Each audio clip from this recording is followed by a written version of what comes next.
สบายดีพ่อแม่พี่น้องเบิร์ดสุขุสุขคนยินดีต้อนรับเข้าสู่ซ่องร้อนทริปเซตเก้าเส้นเคยเอาในคลิปนี้เบาร้อนจะพามาเบิ่งบรรยากาศในเมืองเนาะพี่น้องนี่อันนี้เป็นเขตเมืองไซธานีเขตดงโดกพี่น้องเลยกะเบาร้อนถือโอกาสขึ้นมานครหลวงเนาะก็จะพาพ่อแม่พี่น้องเลาะเบิ่งเลาะส้มบรรยากาศแถวนี้เอาเนาะนี่อันนี้เพิ่นก็กำลังเฮ็ดทางใหม่เนาะเพิ่นก็เฮ็ดคลองระบายน้ำแล้วนี่เห็นบ่เนี่ยอันนี้เป็นเขตดงโดกมอซย่างเลาะพี่น้องเอ้ยออกกำลังกายตอนค่ำรถกระหลายพี่น้องเส้นทางเนี่ยโอ้บ่ได้เข้ามาในเมืองโดนนะ2-3 ปีแล้วเนาะถือว่ารถหลายอีหลีท่านี้จะเป็นป่าไม้เนาะคล้ายๆแบบป่าสงวนอย่างนี้แหละต้นไม้เต็มเลยทางนี้ไม้ซักไม้อย่างเนาะหลายอย่าง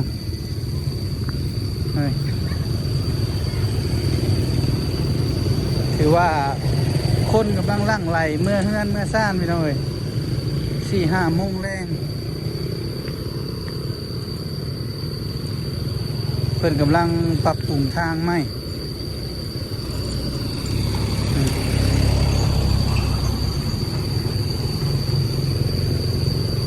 น่าจะยังโดนนี้ดอกเป็นต้องมีจังแล้วในเบื้องนี้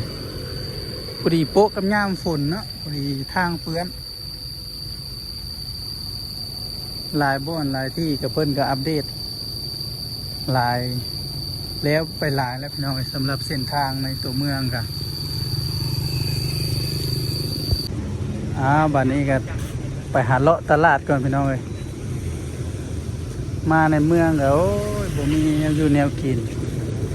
ซื้ออย่างเดียวพี่น้องเลยบัดนอกบัดหน้าเขาก็ยังซื้อแล้วเนาะมาในเมืองแห้งเต็กบาทนี่มาหาเลาะตลาดก่อน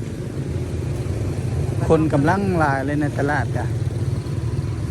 แถวนี้เป็นเขตบ้านตาดมีไส้เนาะ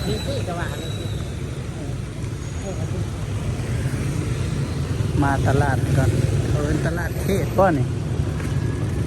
บนแน่ใจกันพี่น้อยคนบ้านนอกบ้านนามาในเมืองเนาะมูอย่างเลยไปมาเลาะบึงตลาดน้ำกัน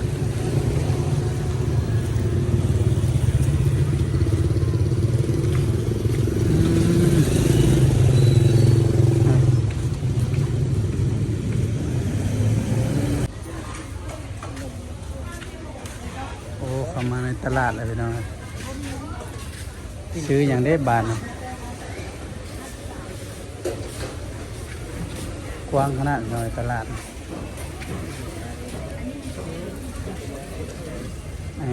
ผักหญ้าเนี่ยก็มีครบเนาะผักมีแต่มัดงามๆผักป่าผักนี้ซื้อป่าเนาะปลาดุกบ่เอาปลาดุกเนาะ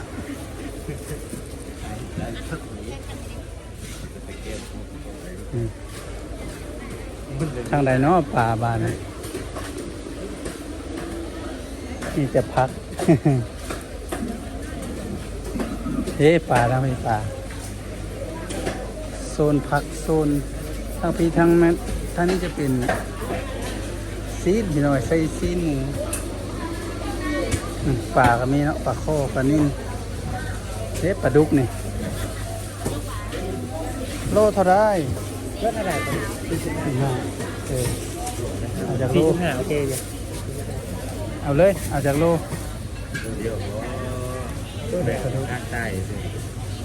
เอามาเขืออยู่กัน3 คนพี่น้อยอยู่ห้องแถวห้องเช่าเอายังเอาเลยเอามาเขือพี่จะเอามาเขือย่างแล้วเงินเอาน้ำเจ้ามะเขือแก่ต้องมะเขือถ้าเอาตัวนั้น5 บาทเอาเลาะไปแก่เพื่อนว่าเพื่อนบ่มัก ขือบ่มันได้5,000มัด5,000มะเขือเอาหัวสีไข่มัด1เนาะหัวสีไข่มัดเท่าไหร่5,000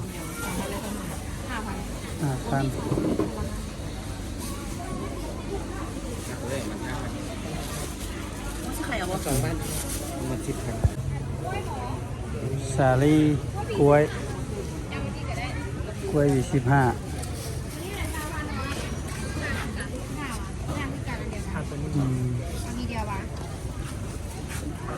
หมกเป็ดไง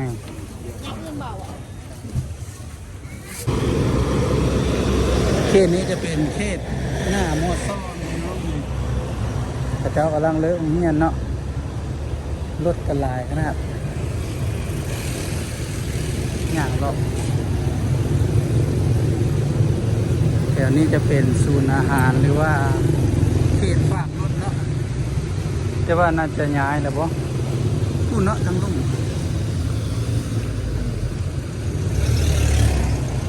แถวนี้ถือว่าเป็นชุมชนหนาแน่นเราไป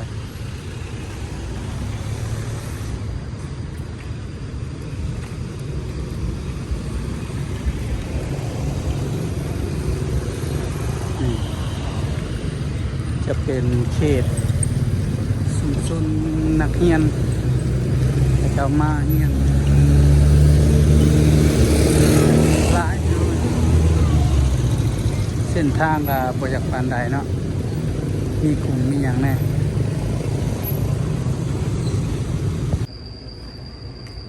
ตอนนี้เขาก็มาย่างเลาะแถวทางในโรงเรียนมอซ่อเนาะพี่น้องนี่หรืออีกอย่างหนึ่งว่ามหาวิทยาลัยแห่งชาติเนาะเป็นโรงเรียนวิทยาลัยที่ใหญ่ที่สุดในลาวเลยนี่อันนี้จะเป็นทางในเนาะนี่ก็มีหลายคณะพี่น้องเอ้ยมีรวมๆประมาณ18คณะนี่แหละเนาะถ้าชื่อบ่ผิดส่วนชื่อแต่ละคณะก็ชื่อบ่ได้พี่น้องเอ้ย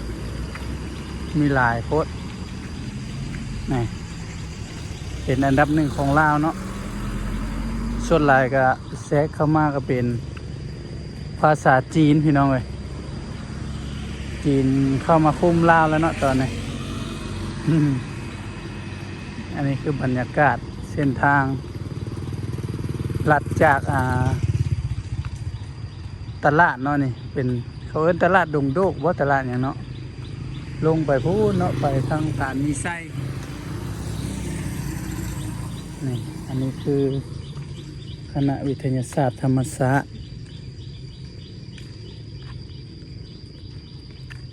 แต่ละคณะกับบริยูบ้อนเดียวไปเนาะบางบ้อนก็อยู่บักไกลๆนึง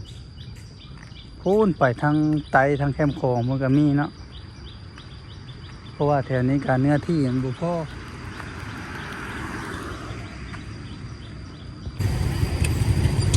นี่อันนี้เบิ่งบรรยากาศเนาะพี่น้อง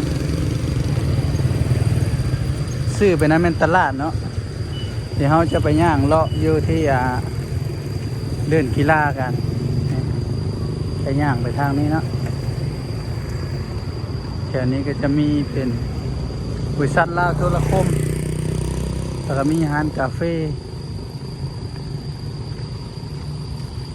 เป็นบางช่วงเนาะแถวนี้มาเตื้อกับคนหลายใช่ไหมมาเบิ้งเปล่าล่อเนาะ ได้หมู่ไหมพี่น้องเอ้ยมาเวียงกับมีหมู่ผู้นึงนี่อันนี้จะเป็นร้านกาแฟร้านดูเลยพี่น้องเอ้ยลูลาห้าแทนเอาเลาะไปแบบนี้ย่างไปเรื่อยๆเนาะมาเบิ่งกระเจ้าออกกำลังกายอยู่ที่เล่นกีฬากันเนาะพี่น้องถือว่าคนหลายนะพี่น้องแทนกระเจ้ามาออกกำลังกายเนาะคนเต็มเลยนี่กระเจ้ามาเล่นมาตีแบ็กอย่างมีครบเนาะนี่โอ้คนหลายอย่างเลาะกันเนาะ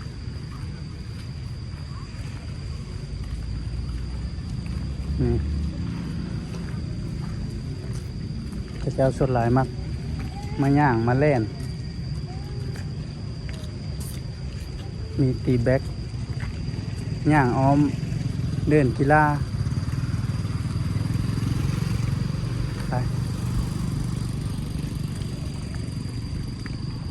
โอ้คนหลายเลยย่างเลาะย่างเลาะ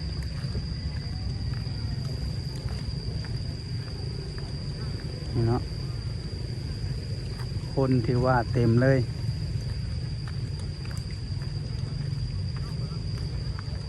บ่มีเตะบานเนาะมื้อนี้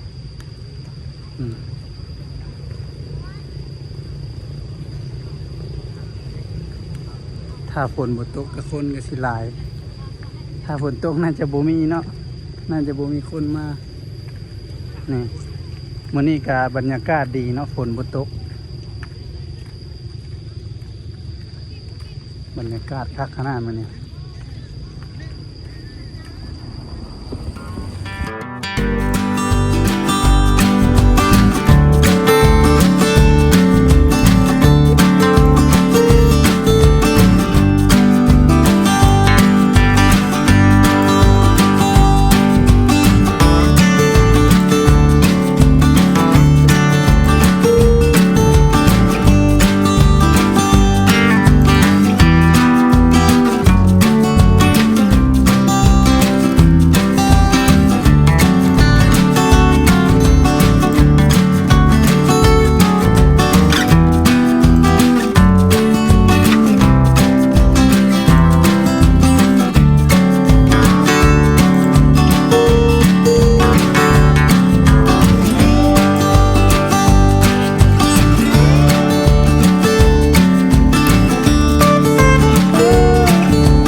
มาย่างเลาะซอยนี้เนาะบัดนี้พี่น้องนี่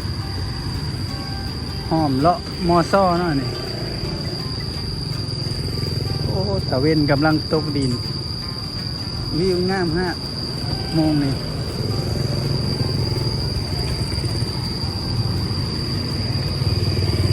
ย่างไปเรื่อยๆพี่น้อยบ่มีรถจักรที่พี่น้อยจำเป็นในย่างเอา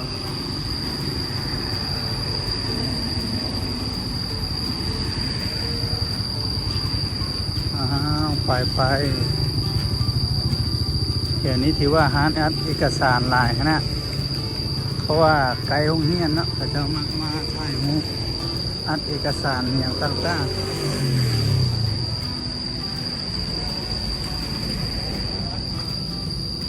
ๆร้านค้านี่เกือบทุกร้านเลยพี่น้อยแกน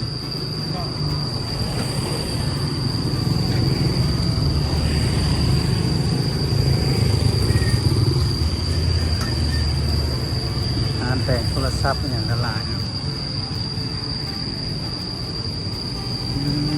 อันน้อยๆนี่พี่น้องนี่ค่าเช่าคือสิแพงขนาดเดียวนี่ไปเรื่อยๆเนาะ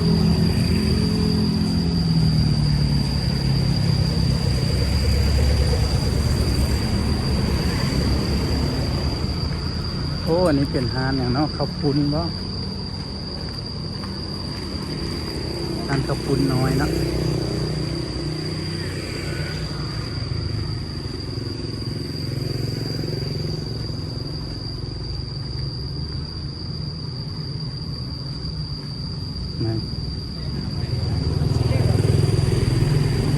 เส้นทางแถวนี้ถือว่าคักเลยพี่น้อยเป็นคอนกรีตแล้วเนาะ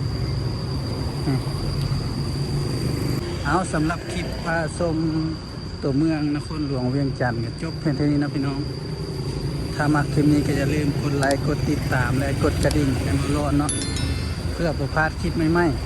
ๆพบกันใหม่ในคลิปหน้าผมพี่น้องสำหรับคลิปนี้ลาไปก่อนสบายดี